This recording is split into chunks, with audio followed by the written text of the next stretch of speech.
20 to 25 minutes. I asked him, Sen, bakit hindi ka nangangampanya? Senator Bong replied, okay naman pare, maganda results ng survey. The second delivery amounted to at least 200 million at another house, but also in Horseshoe Village, Quezon City. After the second delivery, Carlin told me, kinuha na ni Sir, salamat raw. Hindi ka raw kakalimutan sa Makati. The Sir refers to the husband of Senator Binay. Sometime early 2025, I made the first delivery of 160 million for Senator Chiz at the Cherry Mobile Building at Maynard Ngu in Apasible Street, Manila.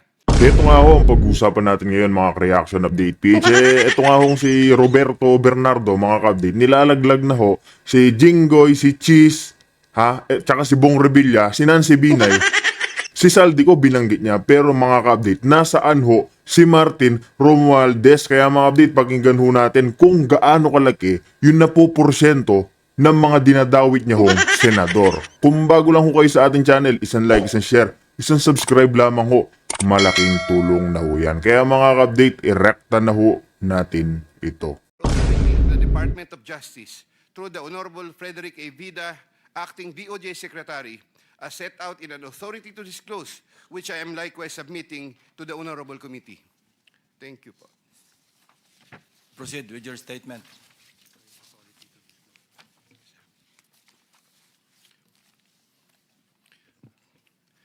Second supplemental affidavit. I, Roberto R. Bernardo, Filipino, of legal age and a resident of Manolo City, Bulacan, under oath, hereby depose and state. I am submitting this second supplemental affidavit consisted with my desire to set forth my knowledge about the irregularities in government flood control and other infrastructure projects, as well as to obtain peace of mind and preserve the truth. Among other factors, the contents of this second supplemental affidavit had to be violated by me by making reference to an assortment of personal notes and records, deep thinking, as well as confirming with persons certain details regarding the time, place, manner, and circumstances under which the events narrated hereunder occurred. Moreover, owing to the passage of time and the fact that I am no longer part of the DPWH following my retirement in August 2025, the process of collecting facts and details had progressed slower than expected, contributing to the delay in the submission of this second supplemental affidavit. Also, I would like to make clear that while the facts narrated below are based on my direct personal knowledge and fortified by official DPWH records, the kickback scheme pertaining to the collection and handoff of the commitments to the relevant public officers occur practically without any paper trail. A statement of facts available to all, applicable to all. Over the decades that I worked for the DPWH, it has always been my philosophy to form good working relationships between and among my bosses and our superiors, inferiors and our subordinates, and other colleagues, even without the promise or expectation of a reward or personal advantage. I would rather troubleshoot problems than develop enemies and immediately address all concerns. I would do this so that I can effectively perform my duties and responsibilities under the DPWH. Unfortunately, this professional orientation of mine has forced me to compromising situations that include the matters narrated hereunder. I reiterate my deep remorse and guilt for what I have done, and I am now animated by an honest desire to help rectify the institutional defects in the systems and operations, not only of DPWH, but also other government agencies, and help in developing lasting and meaningful reforms. I can confirm, based on my personal knowledge, that in some form or another, and on various extents, based on current setup, each and every DPWH official, employee from top and down the line is buffeted with various avenues of corrupt acts and practices. This would include high-ranking members of the department, such as secretary, undersecretaries, assistant secretaries, regional directors, district engineers, bids and awards committee members, engineers, inspectors, and all the way down to laborers. This is also true for several top officials of other departments and or agencies, such as but not limited to the Department of Finance, Department of Environment and Natural Resources, Department of Health, Department of Education, Department of Agriculture, Department of Agrarian Reform, Department of Transportation, Philippine Charity Sweepstakes, Philippine Coconut Authority, etc. Moreover, I can confirm, based on my personal knowledge, that in some form or another, and on various extents, most proponents have their own designated contractors who will take on the projects for the former's benefit and advantage. Sometimes, other proponents would request me to suggest contractors for them who are known to me or referred to me by friends and other personalities. There are situations that national and local elected politicians would request me to source projects for them. If given more time and opportunity to review the records and confirm supporting facts, I may be able to particularize the details of these transactions and dealings. Senator Ramon Bong Revilla Jr. I have a close and friendly relationship with Senator Ramon Bong Revilla, and we go all the way back since the time of Amay Bisaya and Mayor Viseo, who first introduced me to the former legislator while I was still a district engineer in Laguna sometime in 2005 or 2006. We frequently meet in important social gatherings. Senator Revilla later on became a godparent of two of my daughters, while I became a godparent to one of his children. When Senator Revilla was incarcerated, I visited him several times at the PNP Custodial Center at Camp Crame. Because of our close relationship, Senator Revilla had asked me for assistance on several matters which I can no longer exactly recall at the moment because this happened a long time ago, and I presently don't have records to help me reconstruct the events. Sometime in the third quarter of 2024, Senator Revilla and I met where he asked me for a list of projects for funding, ostensibly to help him in his national campaign. When Senator Revilla asked me about the percentage of the commitment, I suggested either 20 or 25, to which Senator Revilla said 25%. Soon thereafter, also in the third quarter of 2024, I asked then District Engineer Henry Alcantara to prepare a list of projects, which he subsequently gave to me. The said projects are enumerated in a list here to attach as Annex A. Moreover, still in the third quarter of 2024, I also asked then District Engineer, but later Regional Director for NCR, Engineer Gerard Opalencia, to prepare a list of projects, which he subsequently gave to me.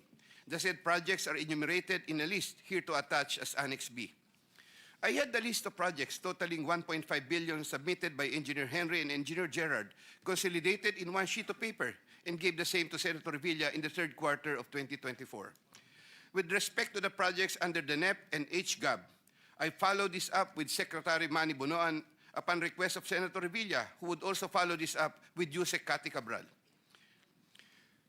The White House compound is the ancestral home of the Revillas with the large Blue Gate entrance at the time.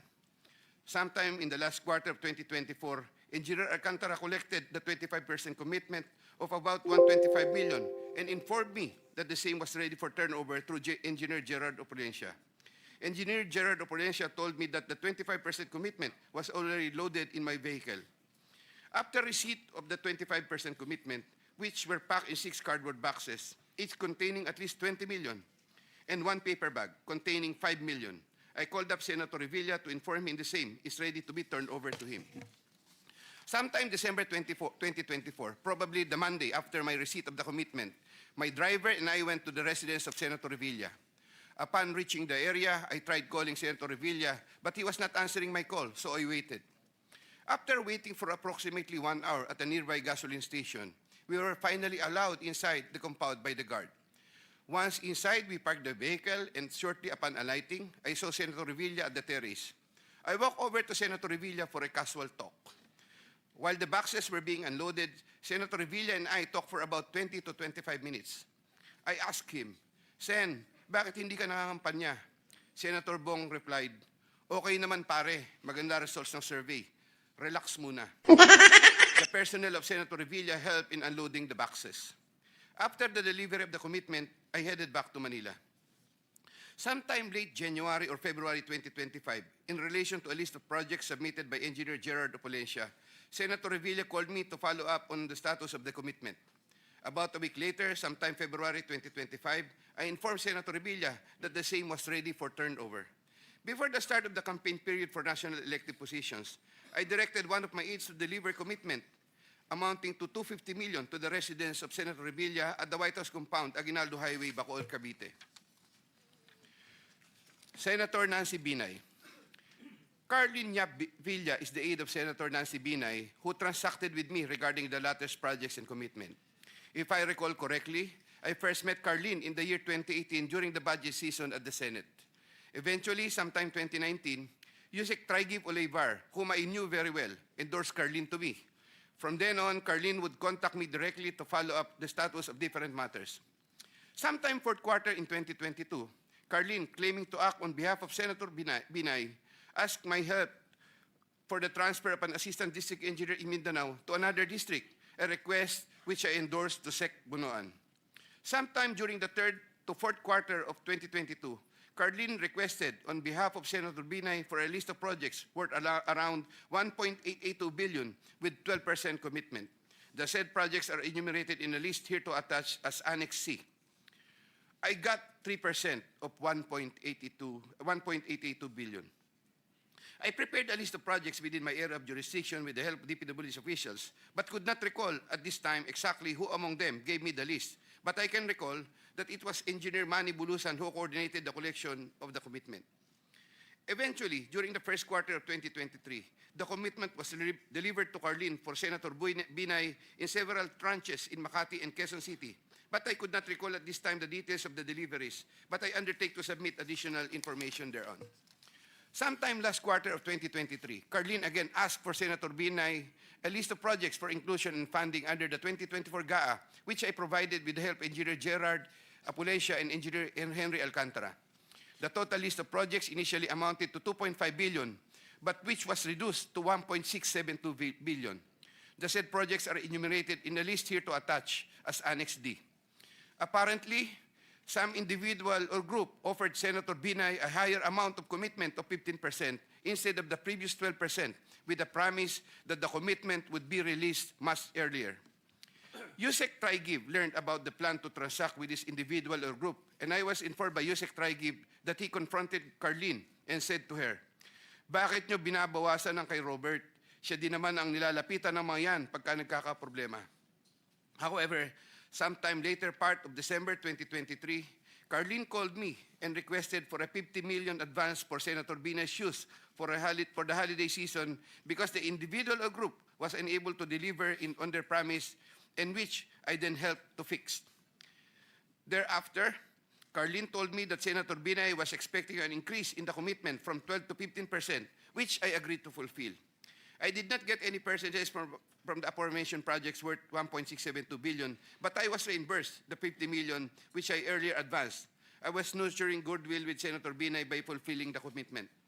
Sometime 2024, Carlin requested me to relay to Sec. Bunoan Senator Binay's request for some allocation under the NEP, which I did. Sec. Bunoan allocated 500 million for Senator Binay under the NEP for 2025, which I relayed to Carlin. Carlin told me to prepare a list of projects for the 500 million allocation. I then asked a list of projects from Engineer Henry and Engineer Gerard worth 500 million, which I then submitted in person with Sec. Bunoan, who then told me he will instruct Yusek Cabral to include the same in the NEP. The list of projects was included in the NEP for 2025. The said projects are enumerated in a list here to attach as Annex E. Likewise, sometime in the last quarter of 2024, Carlin for Senator Binay asked for a list of projects to be included in the 2025 GAA. I then directed Engineer Henry and Engineer Gerard Apulacia to prepare a consolidated list of projects. I submitted a list of projects totaling 3 billion to Carlin, but only approximately 2.6 billion was included. The said projects are enumerated in a list here to attach as Annex F. After these projects appeared in the GAA, Engineer Bulusan, Engineer Apulacia, and myself collected, raised, and prepared the 15% commitment, which was all turned over to me. There were difficulties in collecting the commitment, as there were contractors, congressmen who did not give amount considering the issue of for later release projects totaling approximately 80 million more or less, which I had to advance. Despite this total commitment collected and raised for Senator Binay was 15% of 1.2 billion or around 468 million more or less. I earlier mentioned that the 37 million more or less was delivered at Horseshoe Village, Quezon City, which refers to the amount collected by Engineer Henry Alcantara. But upon full recollection, there were two deliveries. The first delivery amounted to 340 million at a house in Horseshoe Village, Quezon City, and the second delivery amounted to at least 200 million at another house, but also in Horseshoe Village, Quezon City. After the second delivery, Carlin told me, "Kinuha na ni Sir, salamat raw. Hindi ka raw kakalimutan sa Makati. The Sir refers to the husband of Senator Binay. I did not get any percentage from the projects worth 3,120,000,000 for NEP and GAA for Senator Binay. Senator Chiz Escudero and Maynard Ngu. I met Maynard Ngu at the Manila City Hall during the term of Mayor Erap, and while I was the city engineer of Manila sometime in 2013. Maynard Ngu is a familiar figure in a social political circles, as he would be handling substantial donations to politicians during election season, including the distribution of mobile phones. During the 2022 national elections, Maynard Ngu approached me and asked for help in raising campaign funds. I and other DPWH officials assisted Maynard Ngu in raising campaign funds. These frequent interactions with Maynard Ngu at the court helped me in building our mutual trust with each other, especially in favor of Senator Escudero, whose interest Maynard Ngu was actively promoting. Maynard Ngu was appointed special envoy to China for trade, investments, and tourism in 2023. When Senator Chiz Escudero became Senate President in 2024, Maynard Ngu approached me and asked for a list of projects for Senator Chiz Escudero. Thereafter, sometime in November 2024, I asked Engineer Opolencia to prepare a list of projects for Senator Chiz Escudero following my conversation with Maynard Ngu. Thereafter, Engineer Opolencia submitted to me a list of projects for funding.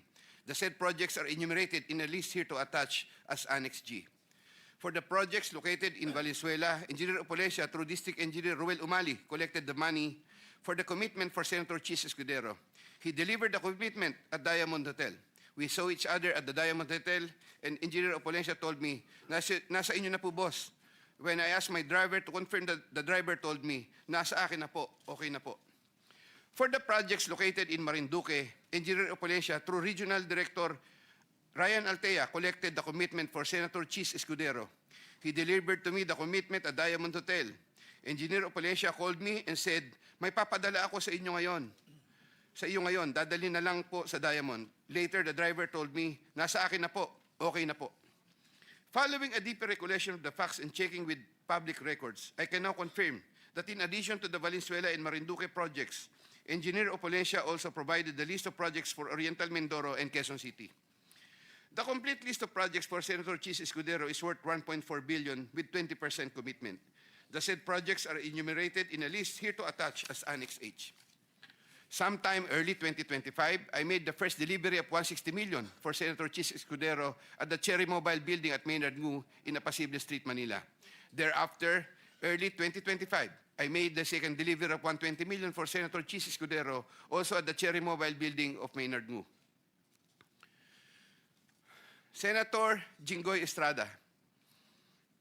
I have known Senator Jinggoy Ejercito Estrada since I met Senator Jinggoy Estrada through the social circles of Senator Bong Revilla.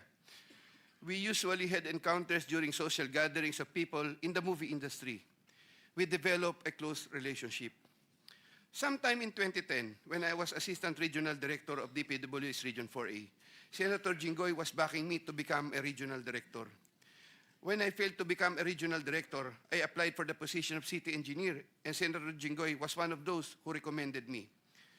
When he was incarcerated, I would visit him, but sometimes together with then City Mayor Joseph Erap Estrada. Sometime in 2023, Senator Jinggoy requested Secretary Bunoan through me for projects worth 500 million. Secretary Bunoan agreed to give 450 million for the DPW's NCR building, which Yuse Cabral included in the NEP for 2024, with an 18% commitment for Senator Jinggoy. Senator Jinggoy called me sometime in the third quarter of 2024 and asked me to request the amount of 1 billion from Sec Bunoan. Senator Jinggoy said, tulungan mo na lang ako dyan kasi marami pa akong tutulungan sa eleksyon. I replied, okay na ba ang 25% Sen? Sen Jinggoy responded, okay na ang 25%. I relayed to Sec Bunoan the request of Sen Jinggoy. The former then asked me to prepare a list of projects for the latter. In turn, I asked Engineer Gerard Opolencia for a list of projects. When Engineer Opolencia gave me the list, I gave it to Secretary Bunoan, who told me that he will give the same to Yuse Cabral and that the latter will take care of it. At the moment, I cannot locate the list or a copy thereof. Later on, I saw that some of these projects totaling 500 million and included in the list I gave to Sec Bunoan were listed in the NEP for that year. These projects, as appearing in the NEP, are enumerated in a list here to attach as Annex I hereof. Thereafter, Senator Jinggoy called me and asked me what happened to the difference of 500 million. I relayed this to Sec Bonoan. The latter replied that he will prioritize the matter as soon as there is available funding. Subsequently, I found out that the projects totaling 200 million were included in the HGAB for 2025. These projects as appearing in the HGAB are listed Annex J hereof. However, Senator Jinggoy called me again for the difference of 300 million to complete the 1 billion project value that was requested. During the BICAM, projects worth 750 million were again included in the projects to eventually form part of the 2025 GAA. The said projects are enumerated in a list here to attach as Annex K. The total budget for the projects which appeared in the 2025 GAA is approximately 1.45 billion, more or less. After Engineer Opolencia collected the 25% commitment, approximately 360 million, and delivered the same to Diamond Hotel in Manila. Thereafter, I tasked my driver to deliver the boxes to Sen Jinggoy at the Archaga building in San Juan City. Senator Jinggoy personally confirmed to me his receipt of the commitment and thanked me for the same. During the 2024 budget hearing for 2025 GAA, Engineer Alcantara informed me that Senator Jinggoy gave him funding amounting to 355 million for Bulacan First DEO and 500 million from other districts in Bulacan and requested that he, Engineer Alcantara, prepare lists of projects. The said projects are enumerated in a list here to attach as annexes L and L-1 respectively. Later on, sometime in the first quarter of 2025, Senator Jinggoy asked me to get the 25% commitment for the aforesaid list of projects from Engineer Alcantara. Engineer Alcantara then delivered to me the 25% commitment, approximately 213 million, which I delivered to Senator Jinggoy at the Archaga building in San Juan City. Senator Grace Poe. Sometime third quarter of 2024, J.Y. De La Rosa, a staff of Senator Grace Poe, requested Sec Bonoan, through me, if Senator Grace Poe can be accommodated in the DPW's NEP.